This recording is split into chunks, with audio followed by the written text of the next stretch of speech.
What in God's name is wrong with my card? The shrill, almost eardrum-piercing shriek blasted from my smartphone's speaker. I took a sip of my freshly brewed hot coffee and let out a calm breath. Outside the window, a vast, clear autumn sky stretched out. I will not allow a daughter-in-law like you to hold sway in the Montgomery household. Those were the words my mother-in-law, Eleanor, had thrown in my face 3 years ago at a family gathering. And as she had commanded, I had no intention of ever crossing the threshold of that suffocating house again. I'm sorry. Who is this speaking? I asked, in a deliberately cheerful but completely emotionless voice. At that moment, I didn't yet know that in just one day, my ex-husband, Caleb, and his mother, upon learning the whole truth, would turn pale as sheets and collapse to their knees before me. From the phone, I could hear the murmur of an unfamiliar foreign language and elegant music. It was probably Nice, France. My mother-in-law was in the midst of a lavish European tour she had arranged for her pretentious friends. What do you mean? Who is this? It's me, your mother-in-law, Eleanor. I'm standing at the checkout of an expensive boutique on the Promenade des Anglais in Nice. Her voice trembled with fury, threatening to leap out of the smartphone. I moved the phone slightly away and stared at the cooling surface of my coffee. The cashier is already giving me a dirty look. Are you trying to embarrass me? Call the bank immediately and get this card working again. I pictured the credit card Eleanor was probably clutching in her hand at the counter. Gleaming with gold, it was a family card, linked to my personal business account. For the last 15 years, my mother-in-law had been firmly convinced that this was money earned by her brilliant son, and she spent it like water without a shred of guilt. Are you sure you haven't dialed the wrong number? I replied in an icy tone, showing not the slightest hint of agitation. Have you lost your mind? Forgotten your own mother-in-law's voice? Stop playing games, her scream thundered, but my heart remained perfectly calm. The shackles that had bound me for so many years were finally falling away. My name is Alara Vance, but I am no longer your daughter-in-law.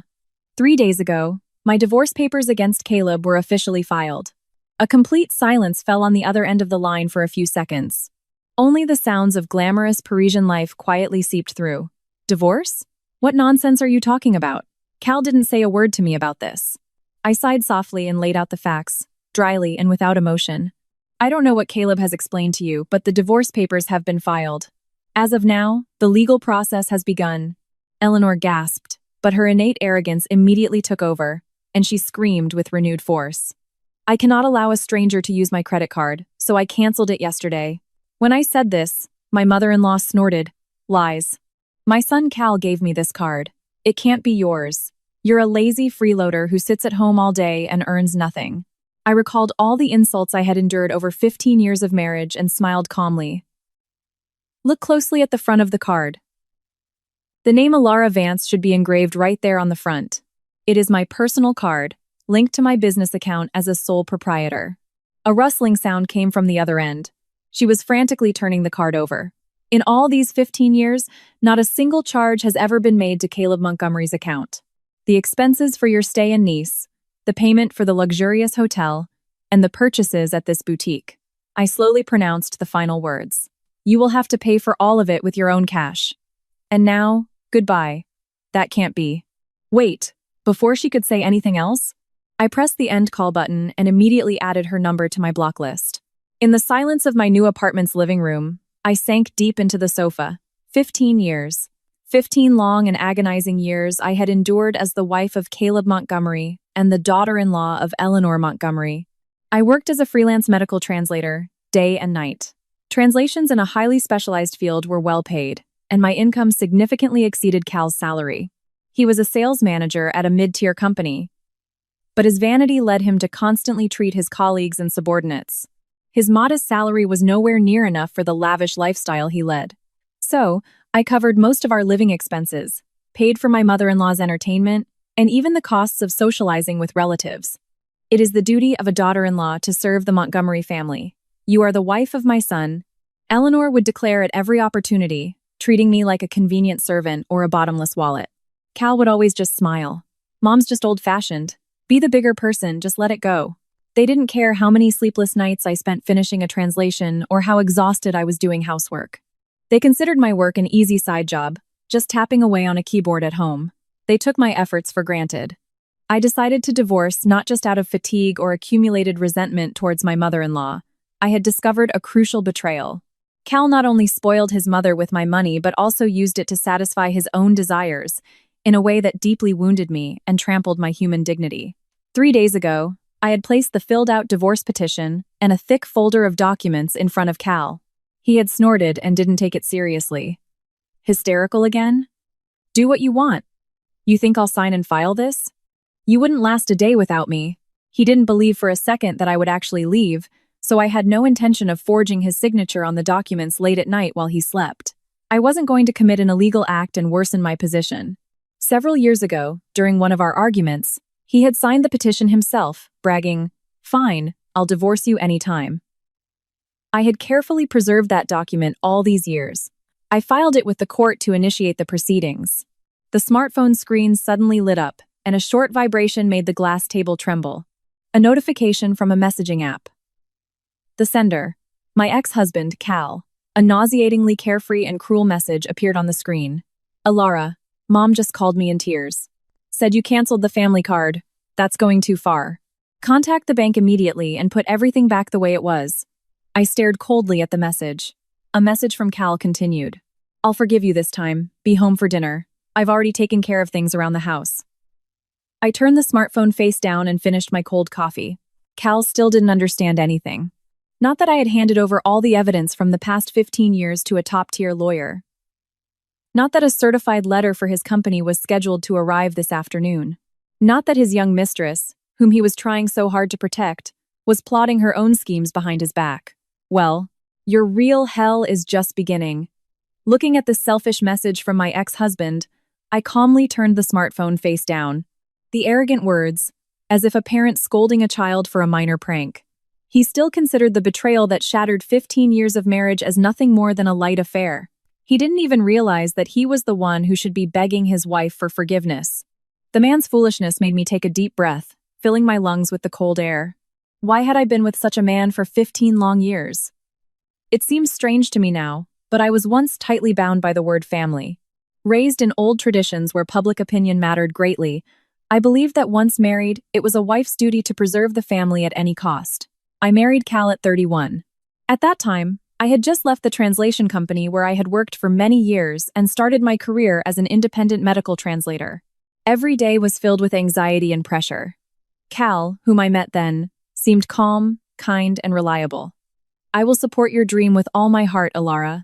We'll split the housework 50-50. We'll build a warm family home together."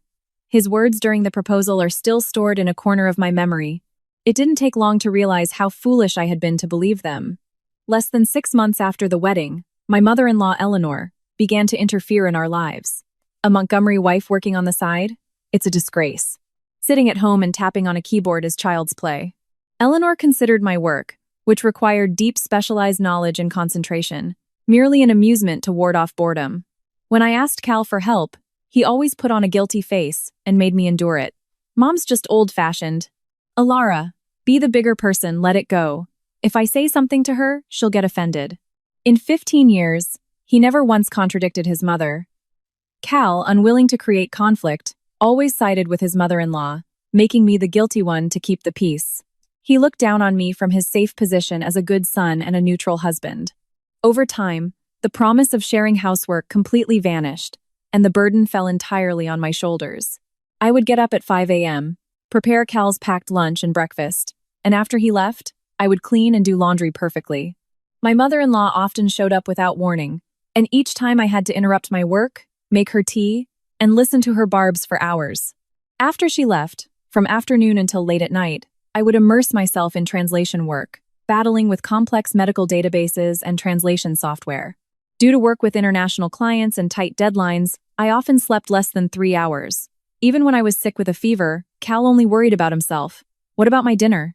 Nevertheless, I continued to work because Cal's income alone would never have been enough for us. He held the position of sales manager at a mid-tier company, but his salary was not large. Despite this, he was vain and drank with colleagues almost every evening. "You can't get by in sales without it. I'm investing in my future." With these words, he spent our living money every month, and even his bonuses went to pay off his car loan or his watch hobby. I covered the shortfall myself. In medical translation, income depends on qualifications. Fortunately, the accuracy of my translations and my adherence to deadlines were highly valued by clients, and my income grew every year. I hid from my mother-in-law that I was covering the bulk of the expenses so as not to hurt Cal's pride. Perhaps that was my biggest mistake. Eleanor firmly believed that we lived comfortably thanks to the money Cal earned. My son is so successful, but he was unlucky with his wife. Poor thing. At family holidays, birthdays, and New Year's, she would say this in my presence and laugh. She ate treats bought with my money, gave out gifts bought with my money, and treated me like a servant all the while. Moreover, Eleanor began to demand money from me more and more often. My friends and I are going to a spa resort. Give me some spending money. Could you ask Cal to buy me this designer bag? I knew Cal didn't have that kind of money. In the end, I would withdraw money from my account, lie, "This is from Caleb," and give it to her. This twisted life continued for 5 years until my mother-in-law suddenly demanded a family credit card. It's inconvenient to ask for spending money every time. I'm his family. It's only natural. Cal begged me, "Please, Alara, I don't want to ruin my relationship with Mom. You can even cut my allowance." In the end, I got a supplementary card linked to my business account and gave it to her. She boasted about it to her friends, passing it off as a gift from her son. Dinners at expensive restaurants, spa salons, several overseas trips a year. Every month, looking at the multi-thousand-dollar statements, a small part of my heart died. But I continued to endure because I felt an unjust guilt for not having children. So many years of marriage, and still no grandchild. You probably messed yourself up sitting at that computer all day. That's why you can't have a baby. My mother-in-law's heartless words pierced my chest again and again. Sometimes I was humiliated in front of all our relatives. Each time I bit my lip and endured in silence. In reality, after fertility tests, it turned out that the problem wasn't with me, but with Cal. But he absolutely could not accept this fact and refused to tell his mother the truth. If Mom finds out the reason is me, she'll have a heart attack. Please, Alara, protect my ego. At that moment, I felt my love for him finally extinguish. This man placed his reputation and his image before his mother above his wife's dignity. He was a coward who only thought about how to be pitied, pushing me to the front lines. From then on, I killed all my feelings and lived simply as a function. A money-making machine, a housekeeping machine, a wall to deflect my mother-in-law's reproaches. Fortunately, my work did not betray me. My skills grew. I secured direct contracts with major overseas pharmaceutical companies. I systematically built my capital, secretly preparing for this very day. Love had long faded, but I couldn't immediately decide on a divorce. Public opinion and the sense of responsibility cultivated over 15 years held me back. I convinced myself that Cal, though unreliable and vain, was trying to keep the family together in his own clumsy way, until I noticed that small discrepancy. It happened 6 months ago, on a cold, rainy night. Cal came home drunk, and I was tidying up his discarded suit. While checking the pockets before sending it to the dry cleaners, my fingers brushed against a receipt. It wasn't a duplicate from the family card I had given him, nor a cash receipt. It listed the name of an expensive jewelry brand I didn't know, and an amount of $2,500.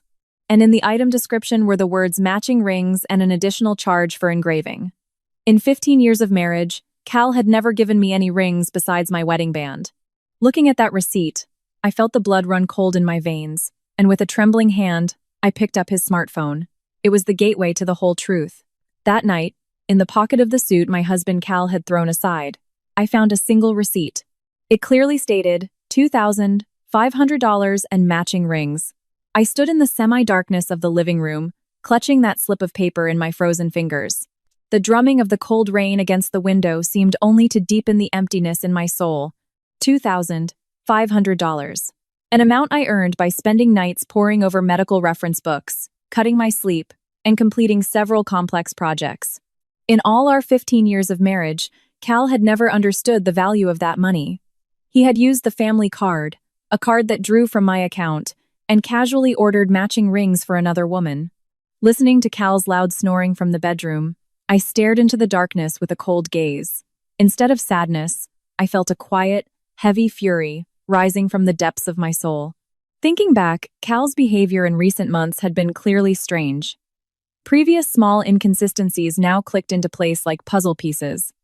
First, he started carrying his smartphone everywhere. He used to toss it carelessly on the living room table, but now he even took it to the bathroom and the shower. He also always placed its screen down the classic behavior of someone with something to hide. Furthermore, he began to show an abnormal concern for his appearance.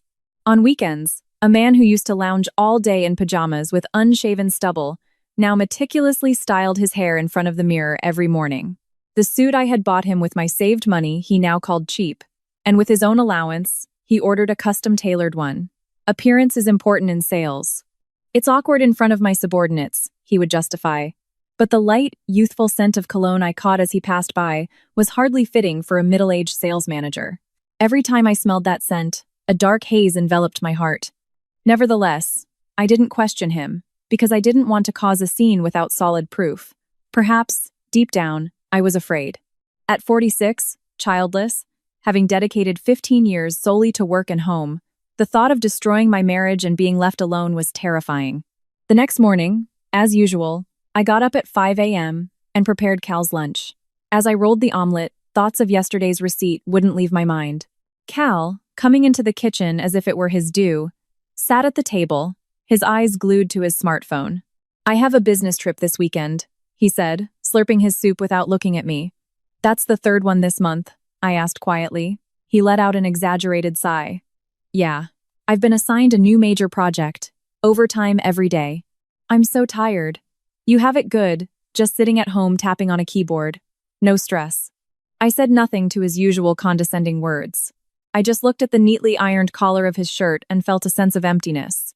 In this shirt, which I had ironed after a sleepless night, he would go to meet another woman. "Well, take care of yourself." "Where's the business trip to?" "Oh, to a factory in Cleveland. Inspection, meetings. Won't even have time for sightseeing." His eyes were clearly darting around as he answered, stumbling slightly.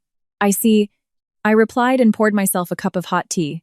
That same afternoon, my mother-in-law, Eleanor, arrived without warning. "Alara, I know you're home. Open up." Hearing her sharp voice through the intercom, I interrupted my work and went to the door. Upon seeing me, Eleanor sighed loudly, always cooped up at home with a sour face. "You should go out, chat with the neighbors. Cal bought such a gorgeous apartment, and you're a disgrace to it." The down payment and the high monthly mortgage payments were all paid by me, but since Cal carefully concealed this, Eleanor would forever look down on me as the daughter-in-law supported by her son. I silently led her into the living room and brewed her favorite expensive Japanese tea. Eleanor, taking a sip, pulled a brochure from her bag and placed it on the table. "Next month, the ladies from my neighborhood and I are going to Aspen to see the golden autumn colors. I wanted to ask Cal for some spending money, but he seems very busy lately." Her gaze was openly aimed at my wallet. "Yes, he said he's on a business trip this weekend too," I replied quietly, to which she smiled with pride. Yes, he said he's going to a corporate retreat at a luxury hotel in Miami. He says it's a special trip only for the top employees." I'm so proud of my son. My hand, pouring the tea, froze. "Miami. You have such a dull life, daughter-in-law, while Cal is working so hard out there. Isn't it wonderful?" My mother-in-law, in a good mood, reached for the sweets, but in my head, Cal's morning words echoed coldly. A factory inspection in Cleveland, a corporate retreat at a luxury hotel in Miami. Which was the lie, and which was the truth? Or were they both lies? Cal probably thought that by telling different lies to his mother and his wife, he had secured his alibi. His lies were too simple, too foolish. The husband to whom I had dedicated 15 years of my life turned out to be so short-sighted and heartless. Listening to my mother-in-law's boasting, I felt something inside me finally cool and harden. There was no more need to endure. I would not let the people who used me, looked down on me, and badmouthed me behind my back continue to control my life. "Oh, Alara, what's wrong with you? Your face is so grim." My mother-in-law looked at me with bewilderment. "No, it's nothing. As you said, Eleanor, I'm very grateful to Cal." I replied with the most serene smile I could muster. It was my quiet declaration of war, the moment I finally recognized them as enemies. That weekend, Cal left under the pretext of a business trip to Cleveland. In his travel bag were light shirts, unsuitable for the Ohio autumn, and that same youthful cologne. After seeing him off, I looked around the empty apartment. There was only one thing left to do. I put on rubber gloves and opened the door to his study, his inner sanctum. He had always strictly forbidden me from entering, saying it contained important work documents. With a cold gaze, I began to open one drawer after another. What I was looking for had to be somewhere in this room. and after a few hours, having broken the lock on the bottom drawer, I pulled something out from its depths. It was an old black leather-bound journal. When I opened a page, my hands trembled slightly with rage. Here were recorded testimonies of such a vile betrayal that surpassed all my imagination. Alara's earnings are my money. Foolish women are easy to control. You just have to praise them from time to time. When I opened the black leather-bound journal, those twisted letters leaped out at me. In the semi-darkness of the night office, only my heart produced unpleasant, dull thuds. Following that, described in vivid detail, was the hidden life of the husband to whom I had devoted 15 years, sacrificing my own. Cal had no idea that this journal would become the most powerful weapon, tightening the noose around his own neck. I sat down in the leather chair that Cal usually occupied and calmly began to flip through the pages. The room smelled faintly of that youthful cologne he had recently started using. The journal's contents were detailed records of Cal's alibis and financial manipulations. He was vain, but so short-sighted that he couldn't remember his own lies. So he scrupulously wrote down who he had lied to and about what. October 12th. Told Alara, I'm going to Cleveland for a business trip. Told Mom I'm at a corporate retreat in Miami. Told Chloe we're separated and discussing divorce. The name Chloe appeared repeatedly, a subordinate of Cal's who was apparently serious about marrying him. Those matching rings for $2,500 were also a gift to her, as was neatly documented. Further on, entries appeared that made me nauseous. Paid for Chloe's room at a luxury hotel with Mom's family card. The money comes from Alara's account, so my wallet doesn't suffer. Perfect scheme.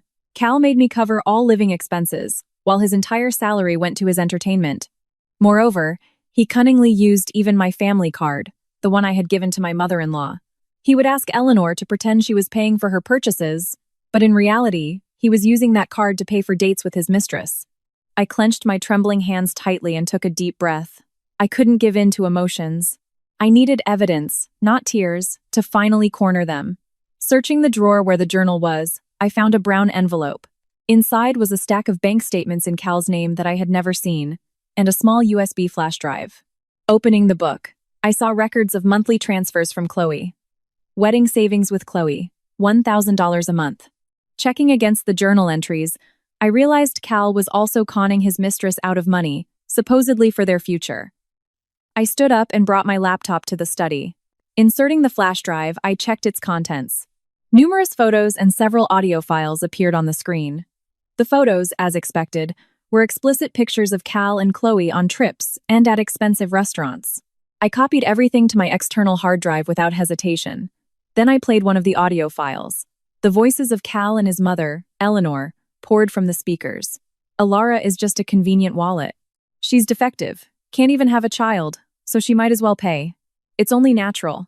My mother-in-law's cold, mocking laughter echoed through the study. Even the sound of a cup being set down was recorded very clearly. I think so too. I'm sorry you have to deal with her, Mom, but thanks to what she earns, I can have fun, and you can travel. There was not a shred of gratitude for me in Cal's voice, only contempt for a useful tool. Eleanor agreed and laughed cheerfully. Exactly. We'll squeeze every last drop out of that gray mouse until she collapses from exhaustion. And Cal needs to find a younger, prettier girl. Just let Alara pay the bills. I stopped the playback and quietly closed my eyes. The family ties I had tried to believe in for 15 years had never existed from the start. For them, I was just a source of money and a servant. Surprisingly, there was no sadness. Instead, I felt my mind become frighteningly cold and sharp. At that moment, my smartphone vibrated briefly. The name Cal appeared on the screen. I took a deep breath and pressed the answer button. Hello? Alara, it's me, came Cal's slightly excited voice from the receiver. Hi. How are things at the factory in Cleveland? I answered in the calmest, gentlest voice I could muster. Oh, it's so cold here. Constant problems. No time to rest at all. I'm so tired. He sighed and lied, but in the background of his voice, I could hear the sound of waves and cheerful southern music. He was probably at a resort somewhere in Miami or even further. That's terrible. Don't overwork yourself. Stay warm. Yeah, sorry. When I get back, I want to eat your hot dinner. After he unilaterally hung up, I laughed quietly. The fool. He had no idea what deadly evidence he had left behind. I turned on my smartphone's camera and photographed every page of the black journal, one by one. Ensuring the focus was sharp, I saved dozens of photos to the cloud. I also photographed all the entries in the bank statements and completely copied the data from the flash drive. Carefully, to leave no fingerprints, I returned the journal and the book to their place. As I was about to lock the drawer, I noticed another slip of paper at the bottom of the envelope. It was a document folded in three. When I unfolded it, a cold sweat ran down my spine. It was a loan agreement from a high-interest lender. The amount, $25,000. And under the borrower's name, Cal's, my name was clearly listed as the co-signer. Of course, I had never seen this document and had not signed it. Cal had forged my signature, used my social security number, and fabricated the document. The debt he had incurred for entertainment with his mistress, he intended to pin on me if necessary. At that moment, a clear plan formed in my head. Tomorrow, I must contact that person to prepare all the legal steps and bring them down. Cal didn't yet know that this forged loan agreement would become the decisive evidence that would destroy his own life.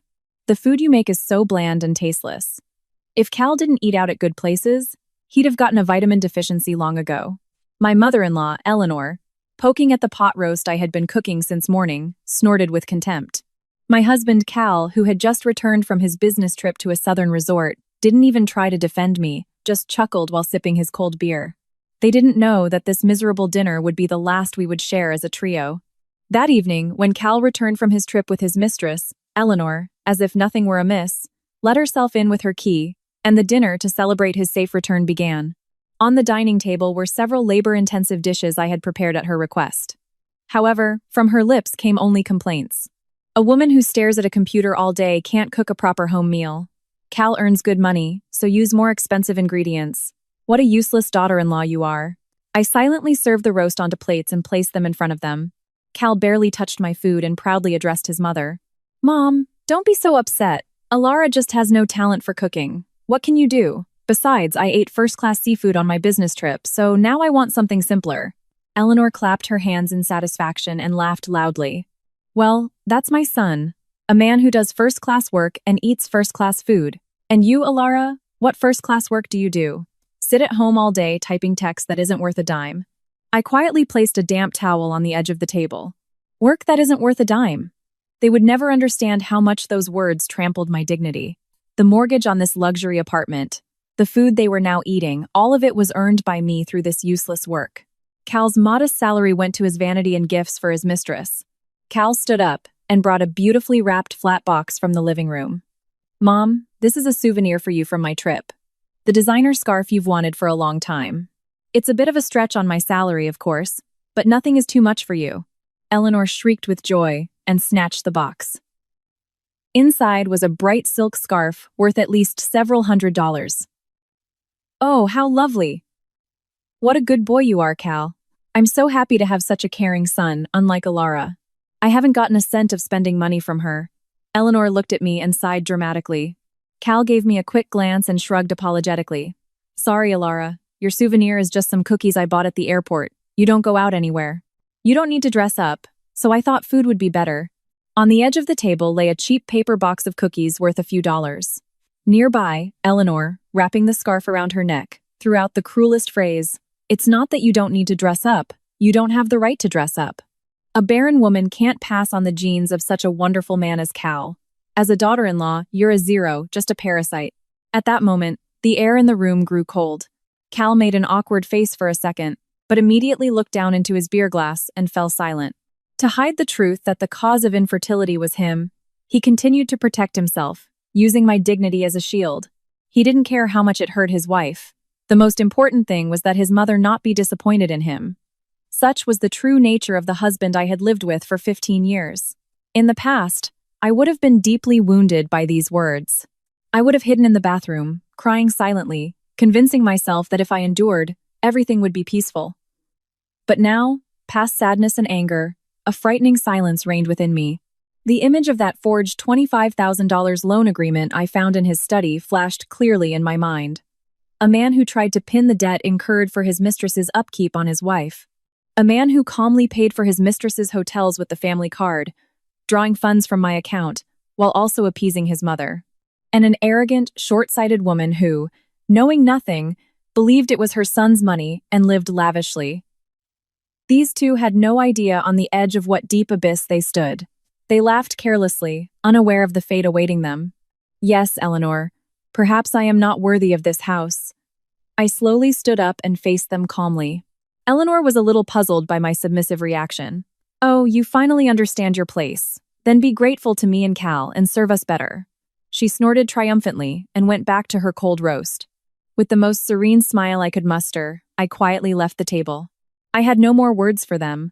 Going to the kitchen sink and washing the dishes in cold water, I felt my resolve finally solidify. Tomorrow, when they carelessly go off to work and play, I will leave this house and begin the legal preparations to end it all.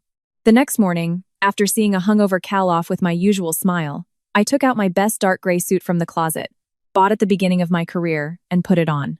In my leather bag was a flash drive with photos of the black journal, audio recordings, and a copy of the forged loan agreement. Under the cold autumn wind, I opened the heavy entrance door.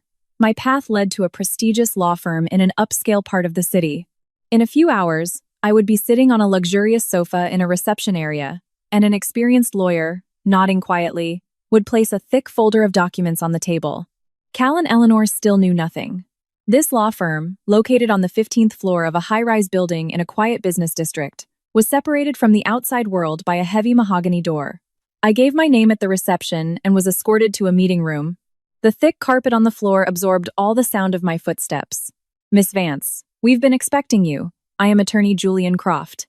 A calm man in his 50s, dressed in a well-tailored suit, appeared before me.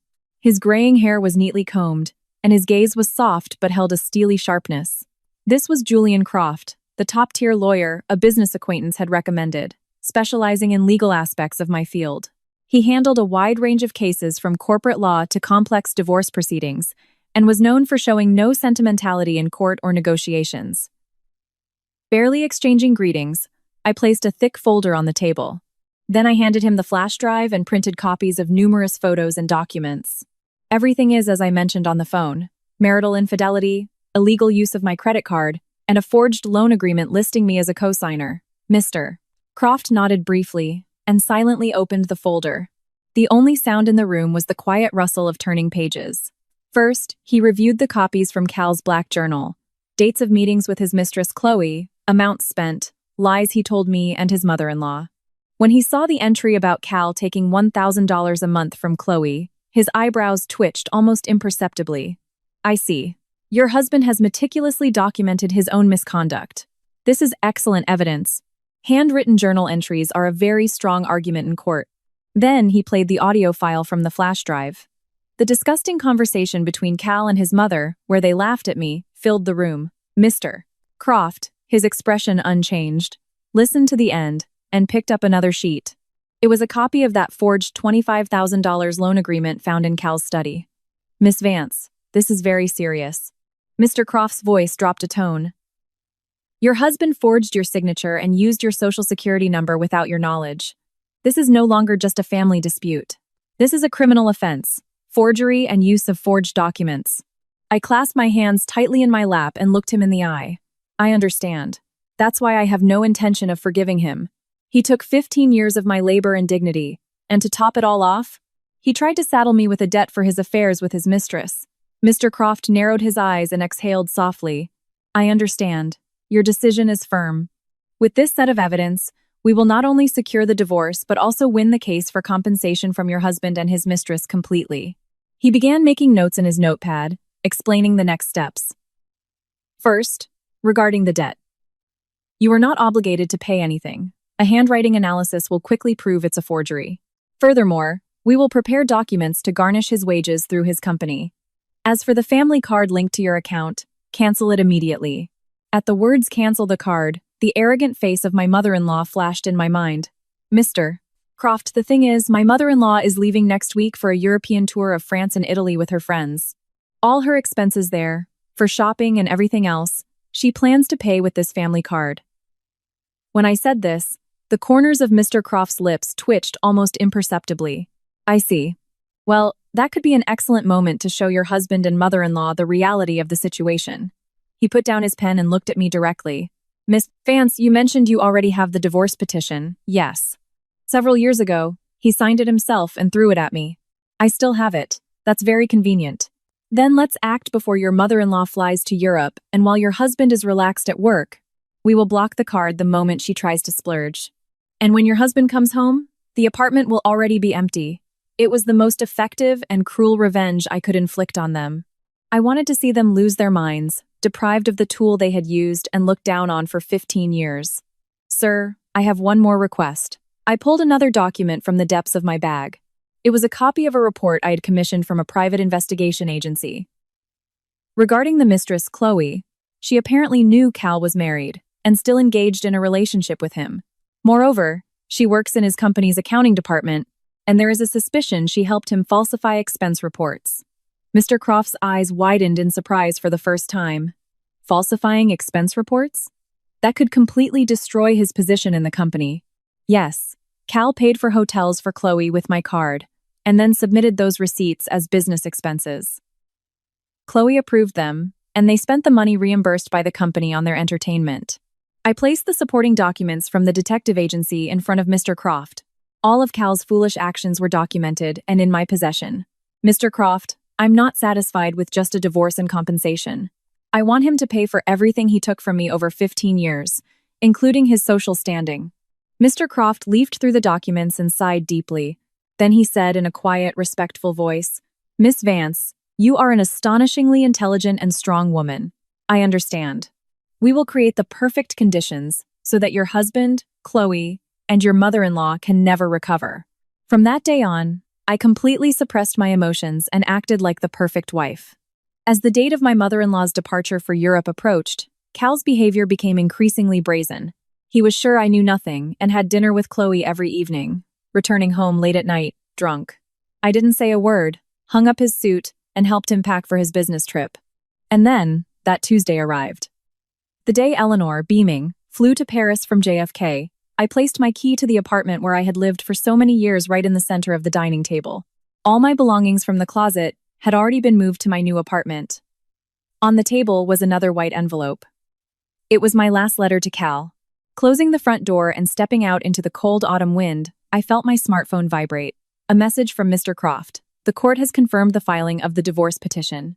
Proceeding to the next stage, I looked at the screen and nodded briefly. Everything was going according to plan. At that moment, another unfamiliar notification popped up at the top of the screen. It was an urgent email from the bank I had worked with for many years, about a fund transfer. Opening the notification, I felt the blood drain from my face. The amount transferred, $75,000. And in the recipient field was the name of a company I had never heard of. Cal had other terrible secrets I didn't know about. $75,000. That string of numbers glowed coldly on the smartphone screen. I stopped on the sidewalk, buffeted by the cold wind, and stared at the screen. The recipient's company name? Urban Front Properties, LLC.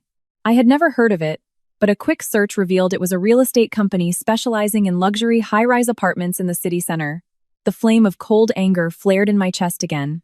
This was the money I had saved for 15 years, literally at the cost of my health. The profession of a medical translator is such that a single letter's mistake can cost a patient's life. This was the crystal of my sweat and blood, accumulated under that pressure during sleepless nights.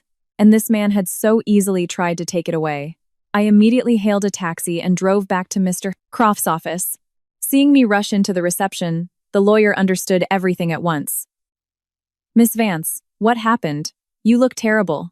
With a trembling hand, I held out my smartphone, showing him the screen with the $75,000 transfer. Cal transferred $75,000 from my account without my knowledge. Mr. Croft's eyes narrowed. He immediately opened his laptop and typed in the real estate company's name, Urban Front. They handle sales for wealthy clients. Your husband likely made a down payment on a new apartment for himself and his mistress, Chloe, using your account. I gasped, remembering the data from Cal's black journal I had copied.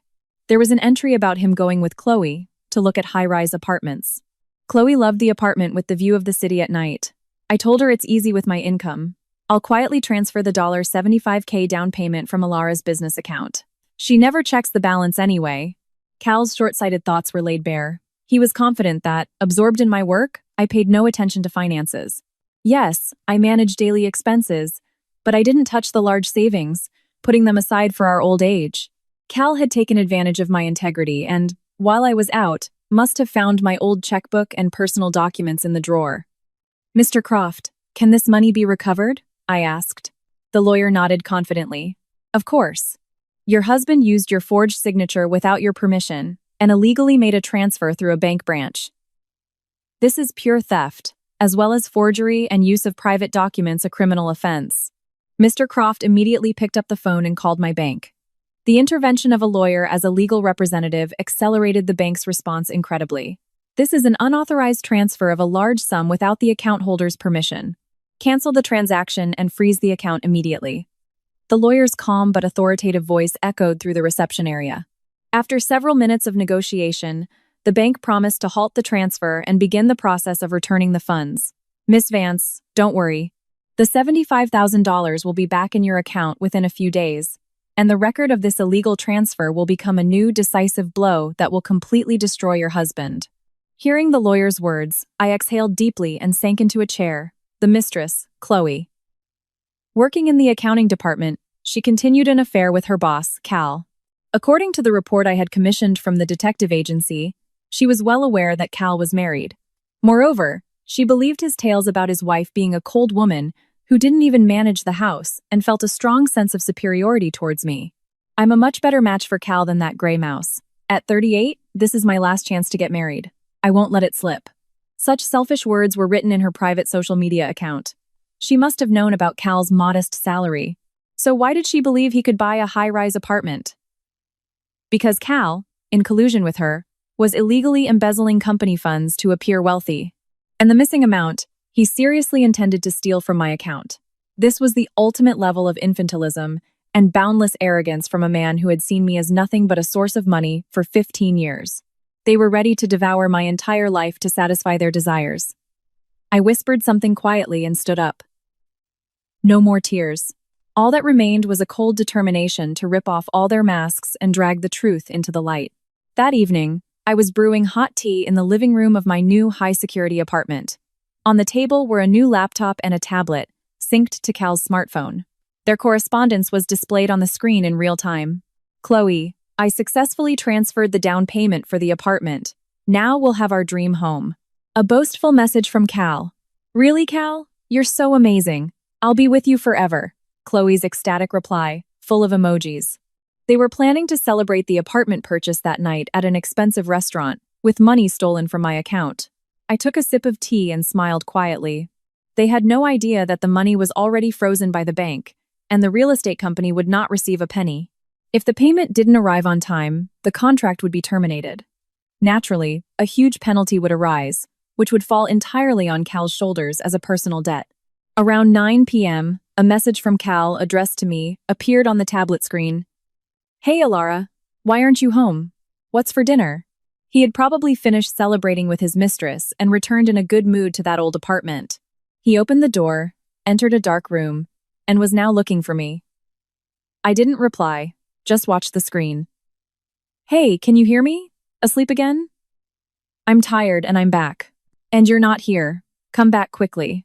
His messages were still arrogant, full of the conviction that a wife is a servant, but after a few minutes, the messages from him stopped. He had probably noticed what I had left on the dining table. The key and the neatly sealed white envelope. Cal must be cursing right now, picking up that envelope. She's throwing a scene again to get my attention, he'd think, contemptuously tearing open the envelope. But inside was not the pathetic letter he expected, but a copy of the divorce decree and an official notice listing all his betrayals over 15 years. The tablet screen suddenly began to flash wildly. Endless calls from Cal. I muted the sound and watched with a cold gaze as they stopped. I could picture his face contorting in horror as he realized the reality. But his real hell was just beginning, because at that very moment, another desperate call was supposed to come to his smartphone. A new call notification appeared on the edge of the screen. It was an international call from his mother, Eleanor, disgraced and enraged in an expensive Parisian boutique. The tablet screen, which had been flashing wildly, suddenly went dark. The endless calls from Cal had finally stopped, but after a few seconds, the silence of the living room was broken by a soulless beep. You have one new voicemail message. I set down my teacup and, with a calm flick of my finger, pressed the play button. Hey, Alara, do you realize what you've done? Cal's deafening roar erupted from the speaker, making my eardrums tremble. In the background, car horns and street noise were audible. It seemed he had run out of the house and was calling while wandering the night city. Mom was humiliated in Paris. Her card was declined. The cashier looked at her like a thief. And why did you stop the apartment transfer? The real estate company has already called me with threats. There was not a hint of remorse in his voice for what he had done, only selfish anger that his plans were thwarted and irritation at his disobedient wife. And this divorce petition? You filed it yourself? It's not valid. I'll be waiting for you at your main bank branch tomorrow. If you run, you know what will happen. The message ended with a threat. I turned off the tablet and quietly closed my eyes. The next morning, following Mr. Croft's instructions, I went to the bank downtown to complete the procedure of fully restructuring and freezing my business account. As I exited the heavy glass doors of the bank, my arm was grabbed firmly. Alara, I finally found you. In front of me stood Cal, his eyes bloodshot. His hair, usually meticulously styled, was disheveled. And his expensive suit was deeply wrinkled. He had probably been looking for me all night, or making excuses to the realtors, and hadn't slept a wink. He looked pathetic and ridiculous. Caleb, let go of my arm. I'll call the police. My cold words made Cal, glancing at the passers-by, hastily release my arm. Let's go to a cafe. We need to have a serious talk. Cal forcefully dragged me into a dark cafe in a back alley and sat me down at the furthest table. Then he pulled a crumpled piece of paper from his briefcase and threw it on the table. On it, in bold letters, was written an agreement. I'll forgive your unauthorized divorce petition this time. I'm giving you one last chance to become my wife again. Cal crossed his arms over his chest, as if he were a magnanimous judge. I lowered my eyes to the agreement. After reading the terms, I barely suppressed a laugh. 1. Immediately withdraw the divorce petition and remarry Caleb Montgomery. 2. Unblock mother-in-law Eleanor's credit card and immediately transfer her $10,000 for expenses. 3. Immediately make a payment of $75,000 to the real estate company, entirely at Alara's expense. 4. Upon Eleanor's return, Alara quits her job, moves in with her mother-in-law, and dedicates herself entirely to her care and housekeeping. These were absurdly unfair and impossible demands. He wanted to use my money to buy an apartment with his mistress and for his mother's entertainment, and then strip me of my career and use me as a servant for the rest of my life. Caleb, do you understand what you're saying? I pushed the agreement away and looked at him coldly. That high-rise apartment is for you and Chloe. Why should I pay for it? And that $25,000 debt you took out from a high-interest lender in my name? I'm not obligated to pay that either. When I mentioned Chloe's name and the words $25,000 debt, Cal's face turned pale. How? How do you know about Chloe and the debt? I saw your black journal in the study and all the bank statements. The evidence has already been collected. Hearing this, Cal was momentarily speechless, but his innate vanity and arrogance immediately took over. So what? He suddenly slammed his fist on the table and leaned towards me. Marital property is shared. The money you earned is my money, and I decide how to spend it. I promised Chloe I'd buy her an apartment, and I can't back out now, or I'll lose face. And I took the debt so Mom could go on her trip. As a wife, you are obligated to pay it. His monstrous ego demanding I pay $85,000 and cover a $25,000 debt to save his face and keep a promise to his mistress disgusted me. Who do you think wants you at 46, Baron? If I leave you, who will even look at you? The vilest words spewed from Cal's mouth. No one will believe the infertility reason is me. Everyone will laugh at you as a defective wife. Listen here. If you don't sign this agreement, I'll tell all your clients. His eyes glinted with a sinister fire. I'll tell them Alara Vance is mentally unstable, steals money from her husband, and ran away. Your precious career will be over with one phone call from me. Choose. Lose your job and family and live alone, or listen to me and quietly take care of Mom. It was the cruelest and lowest threat from the husband I had lived with for 15 years. He was confident he had hit my most vulnerable spot, the reputation so valued in the business world. An ugly, triumphant smile appeared on his face. The old me might have been frightened by this threat, and signed with a trembling hand. I might have chosen the path of self-abasement, convincing myself that if I endured, I could at least keep my job. But I was different now. I, more than anyone, understood how much they were trying to take from me. All right, I said quietly. Cal breathed a sigh of relief, thinking I had finally given in, and held out a pen to me. I didn't take it. Instead, I pulled a $10 bill from my purse and placed it on the table. This is for my coffee. Caleb, you're right.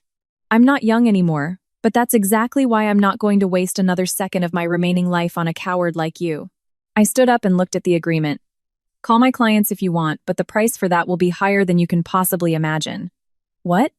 Don't be so cocky. I'll really call. Cal panicked and grabbed his smartphone, trying to intimidate me. I didn't answer. Silently, I turned and walked out of the cafe. The cold autumn wind cooled my burning cheeks. From behind, Cal's pathetic voice called out, "Alara, wait!" But I didn't look back once. As soon as I was a short distance away, my smartphone vibrated briefly. A call from Mr. Croft. "Yes, Miss Vance. Miss Vance, everything is ready. The certified letters for your husband and his mistress Chloe were delivered to their company this morning." The lawyer's calm voice gave me strength. "The company has already launched an internal investigation into the embezzlement. Your husband will be summoned to HR this afternoon." Cal was sure his threats were his trump card. He had no doubt he was in complete control of his wife.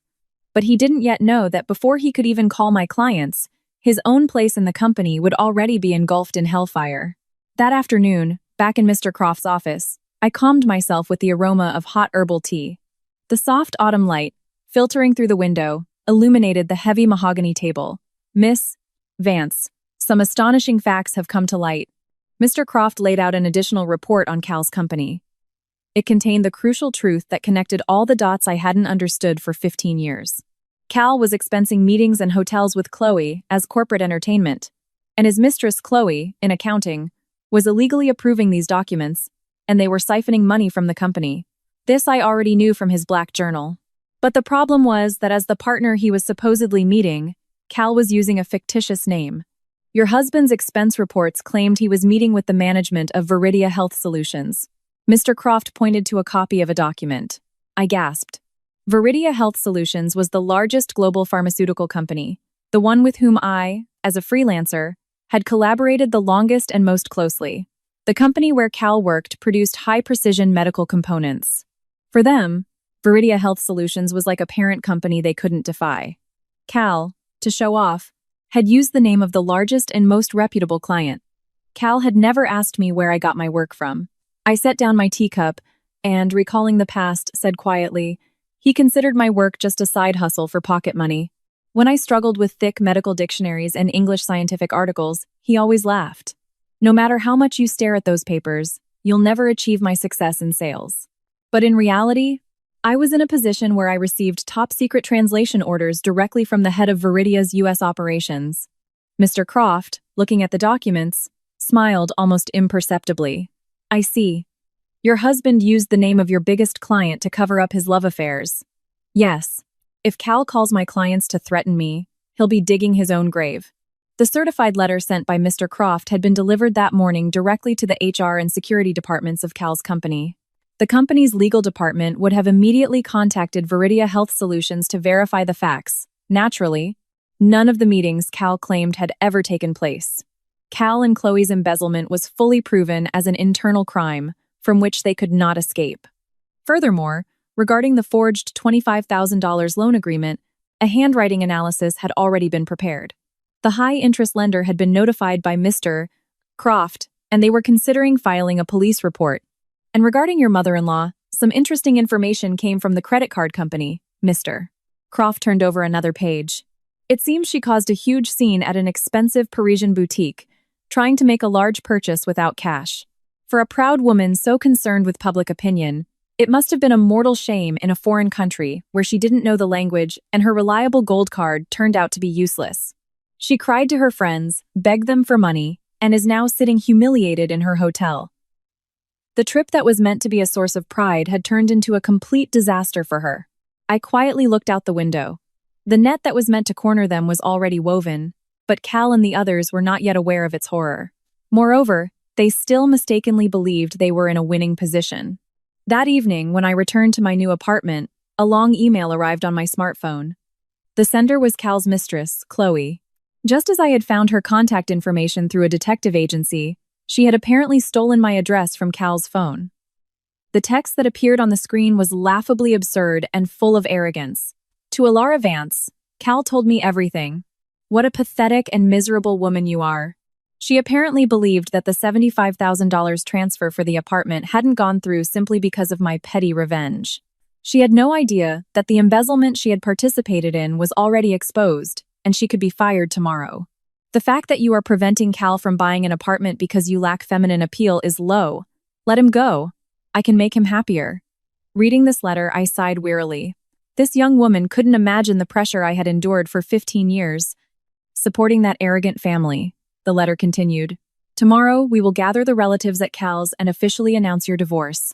As Cal says, just leave quietly and pay the debt instead of compensation. If you continue to embarrass us like this, we will spread nasty rumors about you at your work. Reading this sentence, I almost laughed out loud. Gather the relatives. This was the very scene I had been waiting for, to expose the truth of 15 years. Cal's relatives, the same uncles and aunts who gathered at the Montgomery house for New Year's and birthdays and treated me like a servant. They always, like my mother-in-law, looked down on me. Alara, when are you going to give us an heir? You found such a wonderful husband like Cal and just relaxed. Hearing such heartless words, I would stand in the corner of the kitchen, bite my lip, and endure in silence. My kindness in hiding that the cause of infertility was Cal was, to them, just an excuse for a useless daughter-in-law. 15 years of time and effort spent on them, and the huge sums of money they took from me. I might not be able to get it all back, but I can reclaim my future life. I will make the people who humiliated me understand, down to their very bones, how foolish and cruel they were. At the end of Chloe's letter were the place and time for tomorrow's family council. A private room in an expensive restaurant downtown. Probably, after failing to steal money from my account, Cal had booked it in a panic with his own credit card. I sent a short message to Mr. Croft. Tomorrow at 1 p.m., I will be at the specified restaurant. A reply from the lawyer came immediately. Understood. I will come with you, along with another significant witness.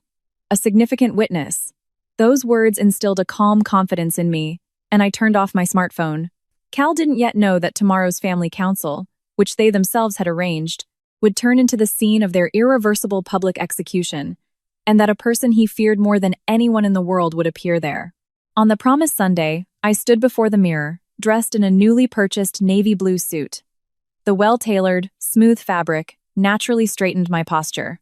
A single diamond necklace, which I had bought for myself after completing my first major translation project, shone quietly on my neck.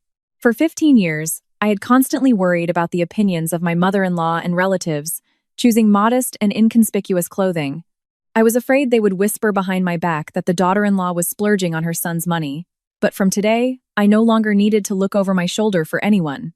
I was going there not as the wife of Caleb Montgomery, but as an independent woman, Alara Vance. The meeting place was a famous old restaurant in the city center. Passing through the heavy doors, I stepped into the elegantly lit foyer. I was led to the furthest, most luxurious private room, named the Sovereign. I arrived half an hour early for the 1 p.m. appointment. But as the waitress was about to open the heavy mahogany door, I gestured for her to stop. Loud laughter and lively voices could already be heard from behind the door. Yes, it's good that it all ended this way. You put up with that dreary wife for 15 years. Well done. The first voice I heard was Cal's uncle, Arthur. Every Thanksgiving, when I prepared expensive dishes with my own money, he would complain that the food was bland and didn't go well with his bourbon. Exactly. And she didn't have any children and just sat at home all day, buried in her computer. No wonder the family was so cold, chimed in Cal's aunt, Beatrice. She also looked down on me as a useless, barren woman and praised Cal as a patient and wonderful eldest son. Standing in the hallway, separated from them only by a thin partition, I leaned against the cold wall. In my chest, instead of anger, a bottomless emptiness spread. Uncle, Aunt, I'm sorry to have worried you, but everything is fine now. Cal's voice was incredibly cheerful and confident. I'm not with Alara anymore. She's been a bit off her rocker lately, tried to steal money from my account, constantly starting fights. He lied as easily as he breathed. Cal had turned everything upside down, portraying his attempt to steal my money for an apartment with his mistress as my fault. How awful!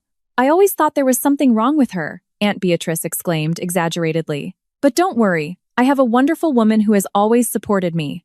After these words from Cal, a young, sickeningly sweet voice was heard.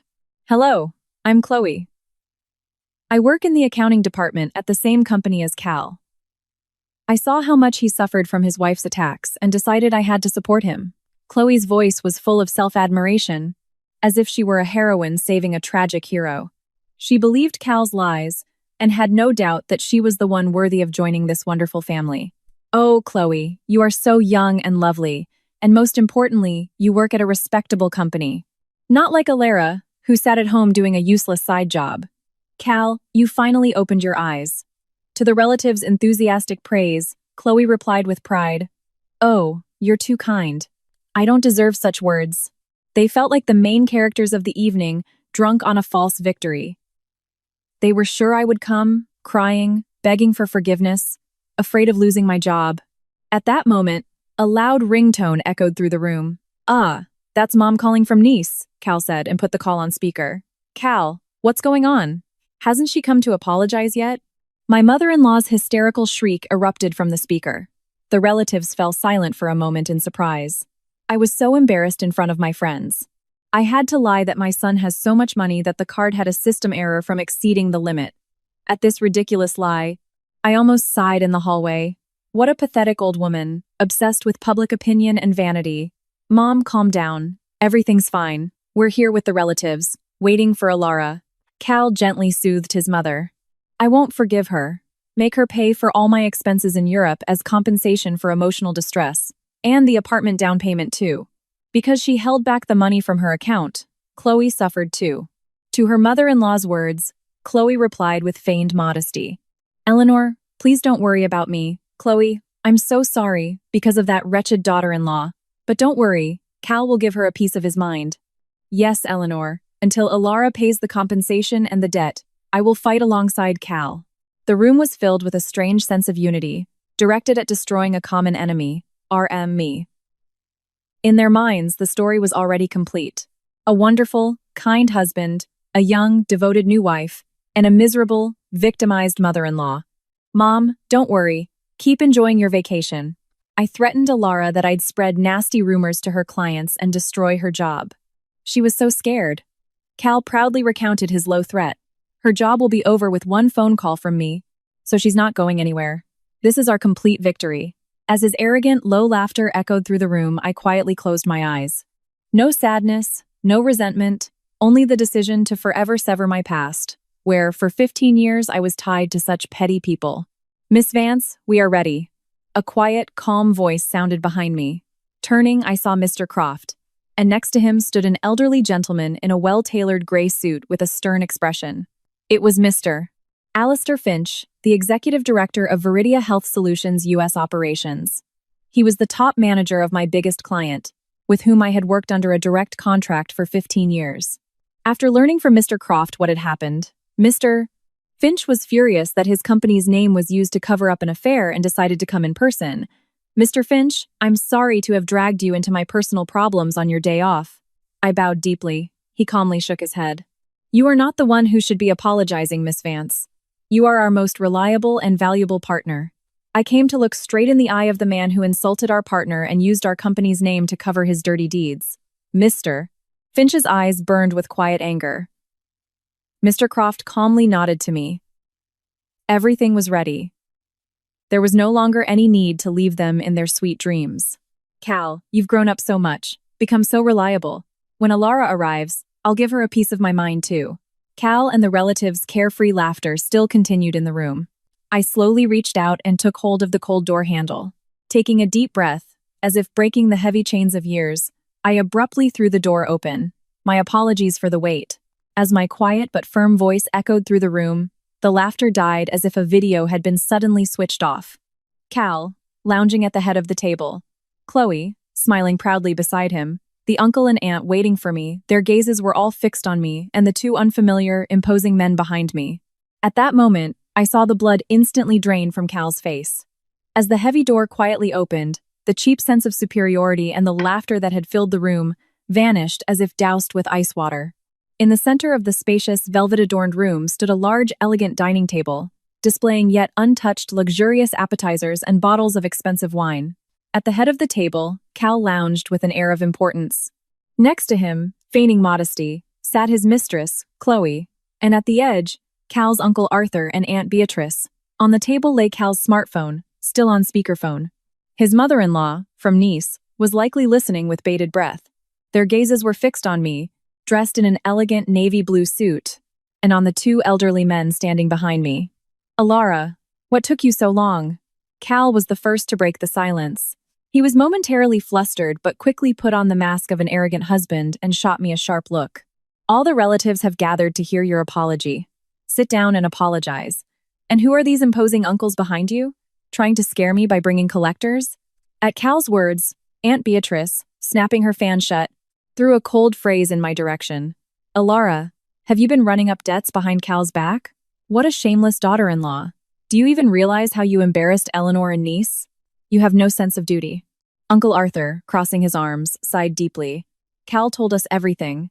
They say you've lost your mind and tried to steal money from his account. There's a young and obedient woman, Chloe, who supports Cal. So you just leave quietly and pay the compensation. Their words, as if from a script, were soaked in Cal's lies. They had no doubt they were right. This naive confidence even made me feel a certain pity. I stepped forward, completely ignoring their insults, and began calmly. Esteemed relatives, thank you for gathering today on your day off. I don't know what lies Cal has told you, but I did not come here to apologize. When I said this in an icy tone, Cal, slamming the table, jumped up. Don't you dare. I'll tell everyone what nasty things you've done to me. Chloe, tell everyone what a terrible wife she is. Goaded by Cal, Chloe looked at me with feigned teary eyes. Alara, I feel so sorry for Cal. You didn't do any housework. You lived off his money, and he, an elite, promised to buy me a high-rise apartment. Don't interfere with our happiness out of your jealousy. At Chloe's words, the relatives nodded in agreement. Exactly. Cal was always a fine man. I showed no emotion, just looked calmly at Chloe. Elite? Chloe, you work in the accounting department of Cal's company. You, who see the accounting reports and employee salary data every day, seriously believe he's an elite capable of buying a high-rise apartment? At these words, Chloe's face momentarily froze. But before she could answer, Mr.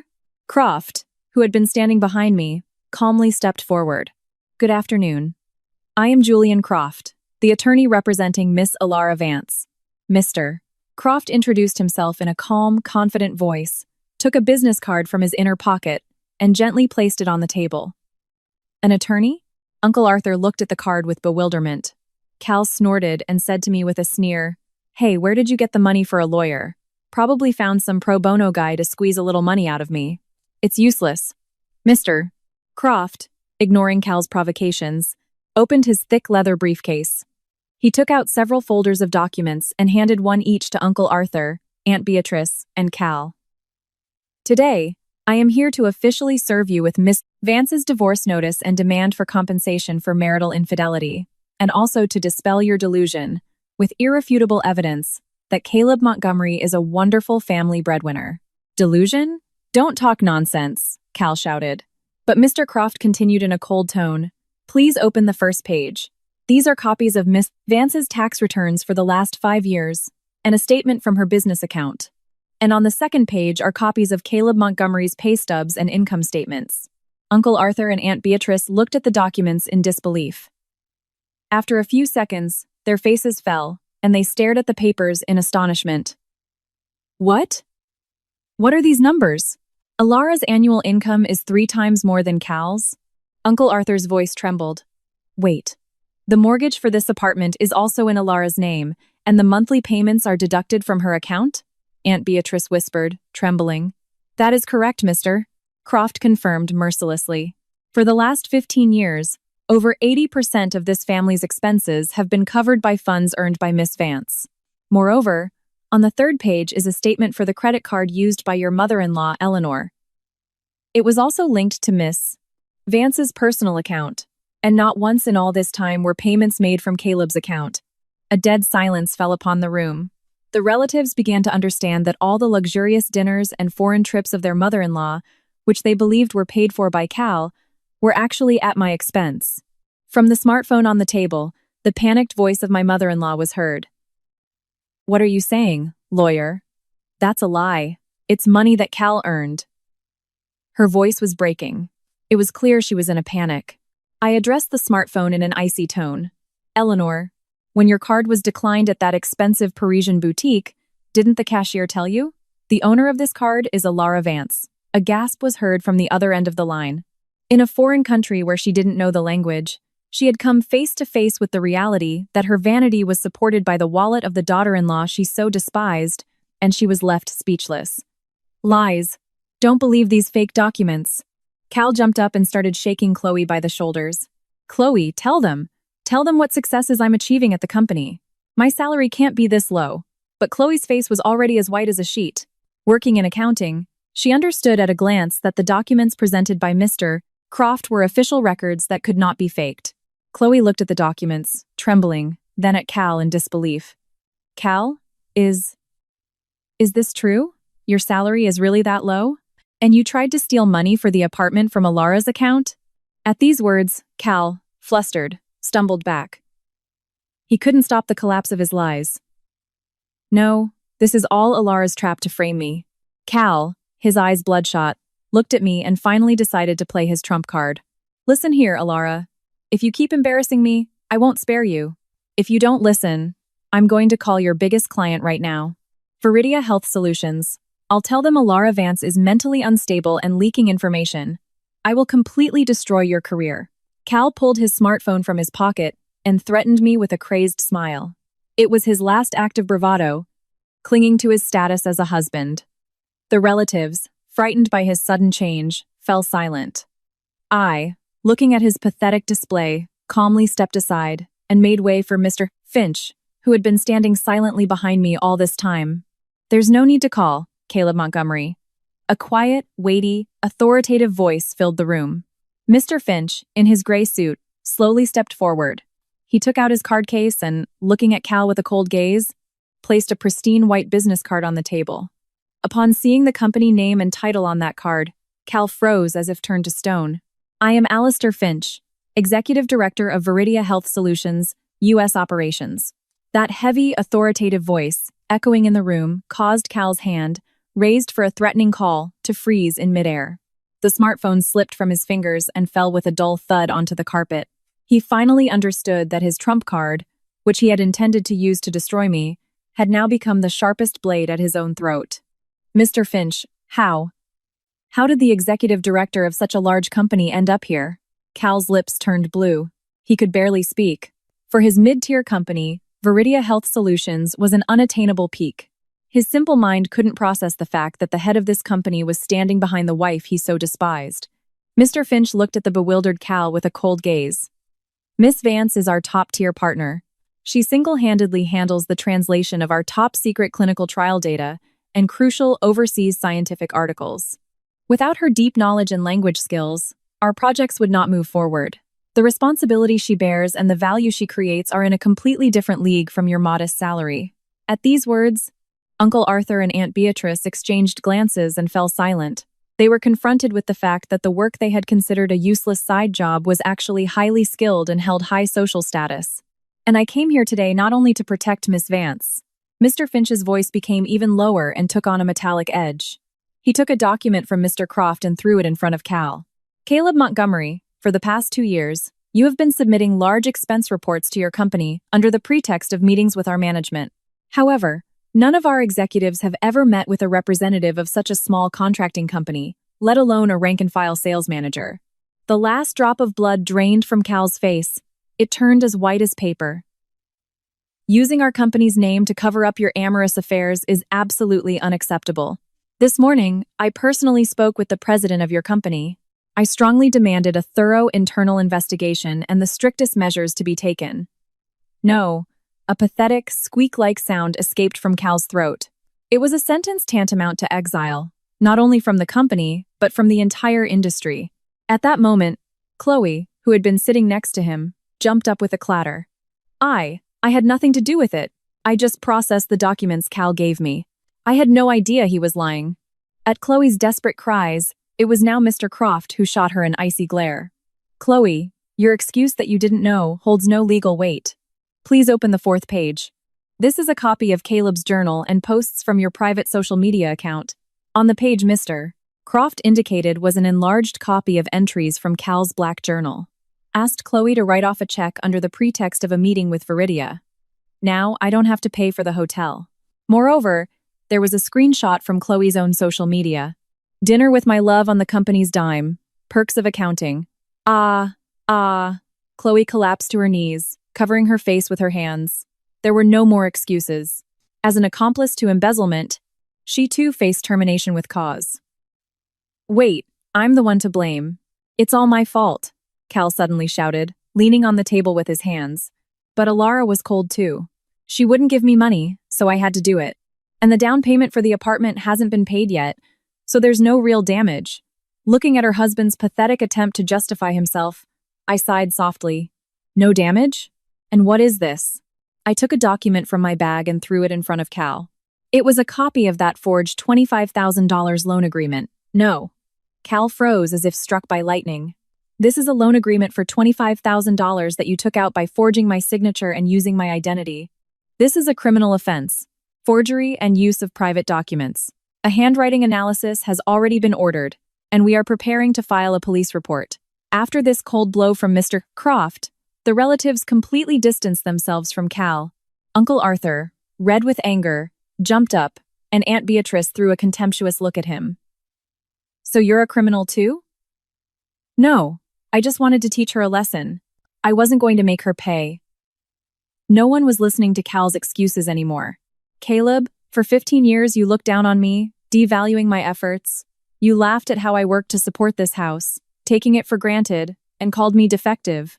I took out my tablet and played the audio file.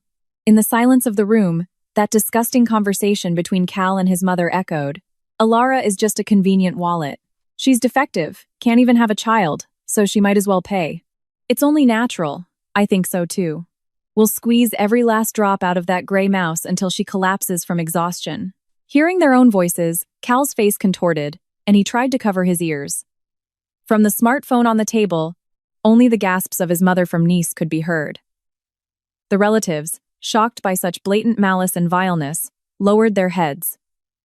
Eleanor, can you hear me? I calmly addressed the smartphone.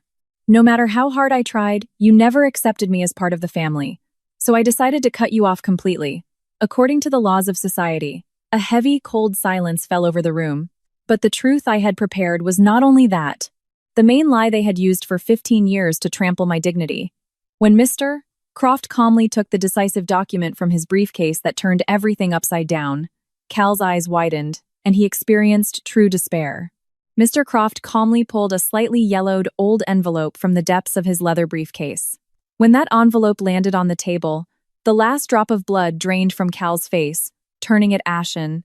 He knew better than anyone what it was. Ladies and gentlemen, there is one more fact that must be clarified. Mr. Croft took a medical report from the envelope and placed it in the center of the table for all to see. It was a report from 15 years ago, when we, still believing in our shared future, had gone to a fertility clinic. In the bottom right corner was the signature of the attending physician on the official hospital letterhead. Caleb has been telling everyone that the reason for their childlessness lies with Miss Vance. He called her defective, unable to bear children, and portrayed himself as the victim. Mr. Croft's cold voice echoed through the hushed room. Uncle Arthur and Aunt Beatrice held their breath and peered at the report. However, this official medical document states the complete opposite. Miss Vance had no health issues preventing pregnancy. The cause, a severe form of male infertility making natural conception practically impossible, was diagnosed in you, Caleb Montgomery. When those words were spoken, the air in the room froze. Uncle Arthur, his eyes wide, shifted his gaze from the report to Cal's face. Aunt Beatrice, covering her mouth with her hand, let out a soft cry. See, Cal, you were lying all this time? Uncle Arthur's voice trembled, not so much with anger as with profound shock. For 15 years? We thought Alara was to blame and said such horrible things to her, and you just listened silently as your wife was humiliated in front of the whole family, pretending it had nothing to do with you. Cal moved his lips, but only gasps escaped his throat. He desperately averted his gaze, staring at the floor, his whole body shaking. Caleb, you used me as a shield to protect your male pride, I said to him in a quiet, calm voice, suppressing 15 years of pain. You knew how I was humiliated and how much it hurt me at every family gathering, yet you asked me to hide the truth, saying your mother couldn't handle the shock. I looked Cal straight in the eye. He tried to turn away, but I continued mercilessly. I loved you. I considered you family, and so I was willing to bear this shame alone. But you trampled on my sacrifice and devotion, considering it the duty of a useless's wife, and cheated on me with a mistress. At that moment, Chloe, sitting next to Cal, shrieked hysterically. Lies! Cal, tell me it's a lie! Chloe, sobbing, shook Cal by the shoulders. You said you were divorcing because your wife was barren. You said that with me, we would definitely have children, that we would live happily, the three of us, in a new apartment. You promised! Chloe's cry echoed through the room. She realized that her dream of a happy family with an elite man, which she thought she had finally found at 38, was an illusion. Her chosen one turned out to be a thief who stole from his wife and company and, on top of that, couldn't have children. Don't touch me! I was never serious about you! Cal pushed Chloe away in a panic. She fell to the floor and, sobbing, screamed, You deceived me! From the smartphone on the table came the hysterical wail of his mother. Lies. My Cal, my brilliant son, can't be defective. Her cry was not one of sympathy or remorse. It was a cry of despair that her world, her pride, her brilliant lineage and public opinion had crumbled. Her brilliant son turned out to be a criminal who deceived relatives, lived off his wife, and stole from his company. Faced with this truth, her vanity was utterly destroyed. Are you all laughing at me? Cal suddenly jumped up, having lost his senses. If Alara had respected me more, none of this would have happened. It's not my fault. I'm a first-class manager, the head of the family. He waved his arms wildly, but there was no reason left in his eyes. No one sympathized with him. Uncle Arthur turned away. Aunt Beatrice lowered her head, unable to watch anymore. Mr. Finch looked at his hysterics with contempt, as if at a dirty insect. And I, without shedding a single tear, just calmly watched his end. The curse that had bound me for 15 years was finally lifted today. The brand of the inadequate daughter-in-law they had placed on me had fallen away, and all the sin and shame returned to their true owners. Caleb, no one in this world will ever believe your lies again. My quiet words were the final blow for Cal. He gasped and slowly looked around the room. The contemptuous gazes of his relatives, the sobbing mistress betrayed, the executive director of his biggest client, who had completely destroyed his social standing, and from the phone, only the desperate cries of a mother who believed her son was her pride. At that moment, he seemed to finally understand that he had truly lost everything. Cal's knees buckled. Like a marionette with its strings cut, he collapsed to the floor. Leaning on his hands, his whole body shaking, he finally burst into tears. It was the pathetic, ridiculous sight of a man whose 15 years of vanity and lies had crumbled. But looking at Cal shaking on the floor, I did not look away. The reckoning I had prepared for them was not yet over. He lay on the floor, his forehead pressed against the carpet, his hands were trembling. It was hard to believe that just a few minutes ago, this same man had been lounging with an air of importance at the head of the table. It was a pathetic, pitiful sight. Only inarticulate sobs escaped his mouth. Alara, I'm sorry. I was such a fool. Cal's trembling voice cut through the silence. He slowly raised his head, his tear-stained, swollen face turning towards me. Forgive me.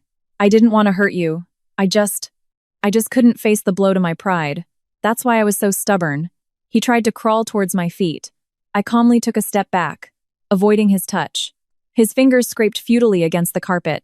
Dignity? I looked at my ex-husband with an icy, merciless gaze.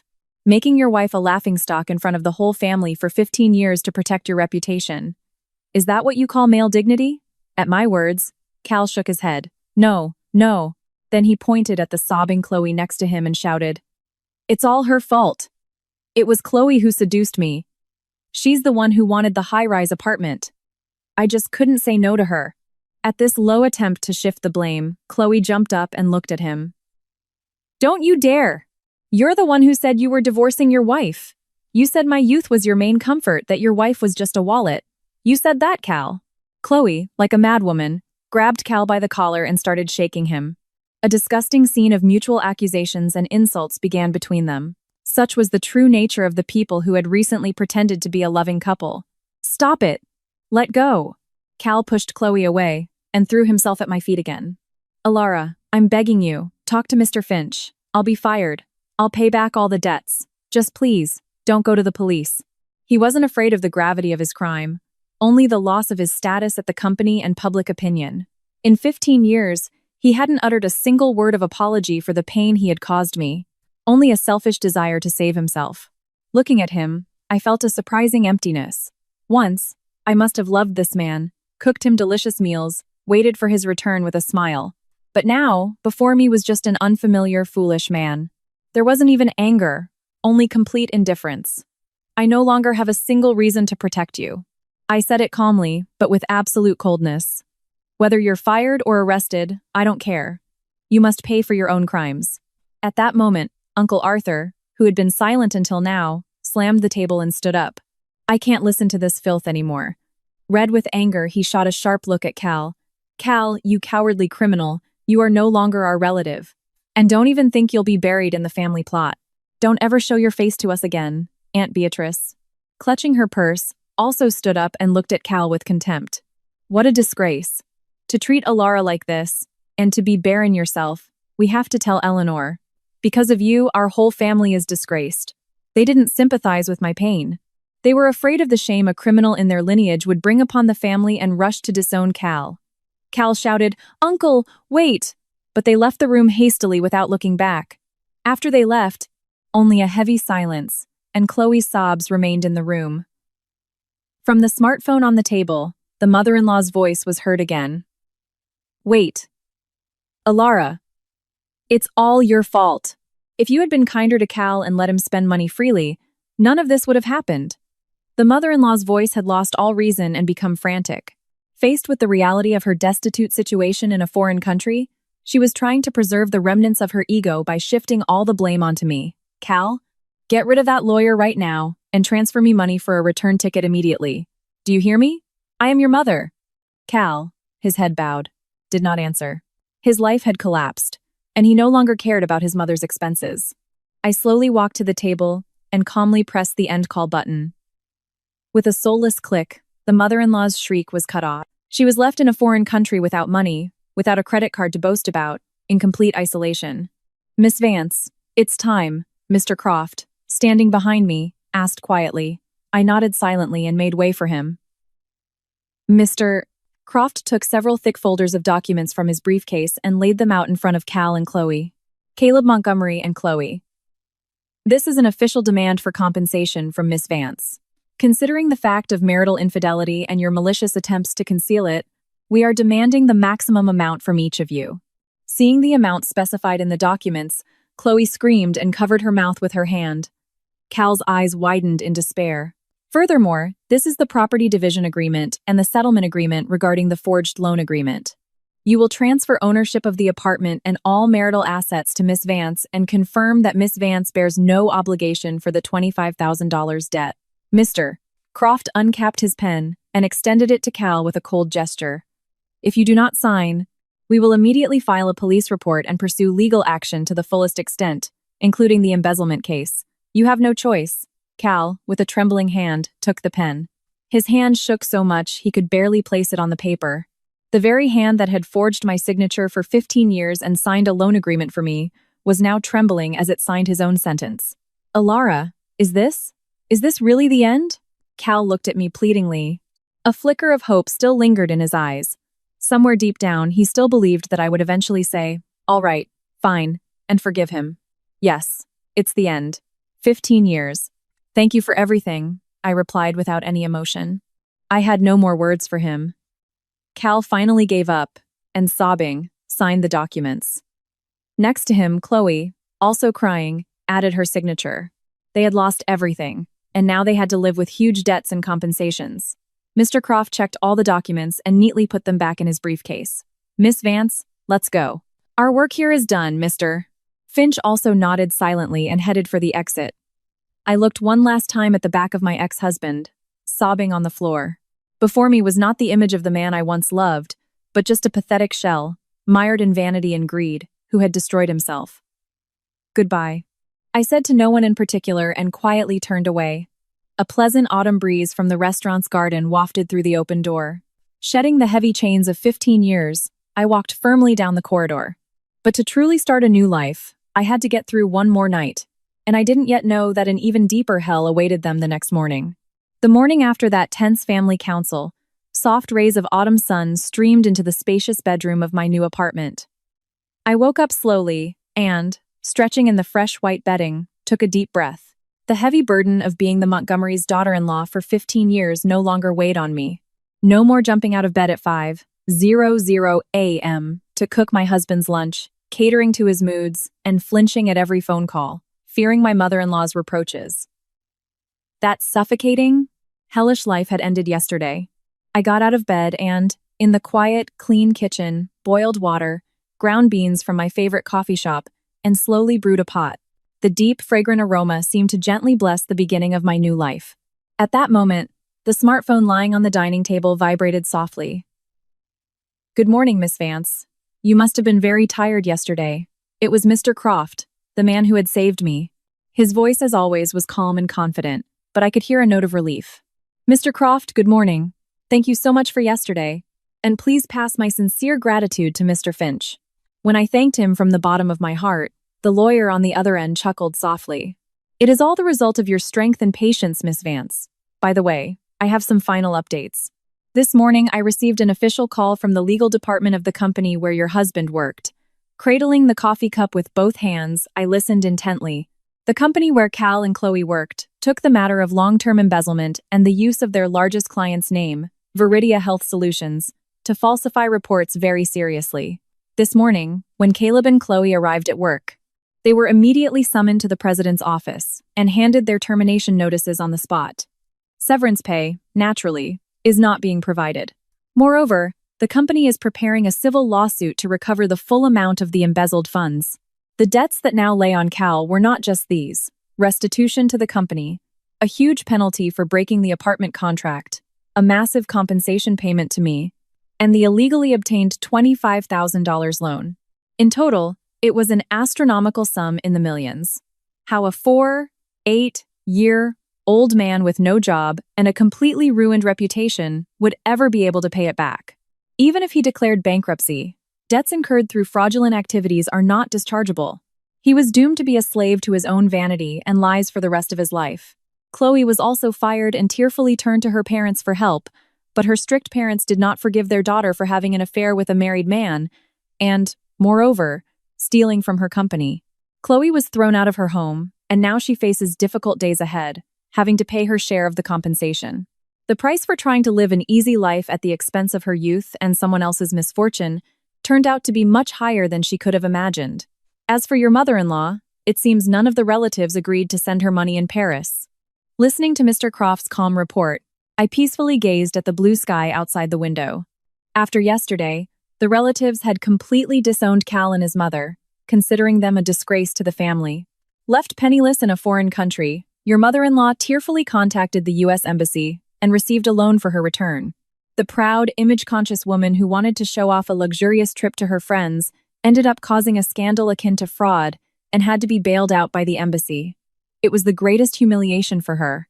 The friends she traveled with surely looked at her with contempt. Upon her return, all that awaited her was a son who had lost his home, was unemployed, burdened with massive debts, and, as it turned out, unable to have children. Now, they would probably live in some cheap apartment, mired in mutual accusations at the very bottom. After listening to Mr. Croft's calm report, I replied briefly, "I see." Surprisingly, there were no emotions in my soul, no gloating, no pity. They had simply reaped what they had sown over 15 years, the fruits of their own malice. "Mr. Croft, thank you for everything." I bowed my head deeply and quietly hung up. Then, taking a sip of the still warm coffee, I stood up to start a new day. A month later, I completed all the procedures for selling the apartment where Cal and I had lived. The mortgage, in my name, was fully paid off from the sale, and I was left with a considerable sum. I had completely severed ties with the place permeated by their presence and felt light and free. One clear autumn day, at Mr. Finch's invitation, I went to the lounge of an expensive hotel in the city center. The huge windows offered a view of the golden crowns of the trees. "Miss Vance, you look wonderful. That shadow of fatigue you used to have is completely gone." Mr. Finch greeted me with a gentle smile. "Thank you. I feel as if a huge weight has been lifted from my shoulders. Now I can work peacefully at my own pace, without looking over my shoulder for anyone." When I answered with a sincere smile, Mr. Finch nodded deeply and placed a thick leather folder on the table. "Actually, I wanted to offer you a new contract today. Next month, Our project to develop a new drug for the international market begins. We would like to officially invite you to be the lead translator for this project. It was the job I had dreamed of for 15 years. To go beyond freelancing and participate directly in the heart of a global medical project, the highest honor for a translator. I took the folder with both hands and felt hot tears welling up in my chest. I accept. I will pour all my knowledge and experience into this. As I bowed deeply, Mr. Finch smiled warmly. I have no doubt you will excel. When I left the hotel, a high, clear autumn sky stretched above me. I took a deep breath of the cold air and, straightening my back, walked forward. The 15 years spent with Cal and his mother were truly difficult, dark, as if I were groping in the dark. Days when I was confined to the role of a daughter-in-law, deprived of dignity, and used as a source of money. Countless nights when I bitterly regretted my choice and cried silently into my pillow. But those 15 years were not in vain. Enduring unfair treatment, I never lost myself. I turned sadness and resentment into strength, studied medical dictionaries, and silently honed my skills.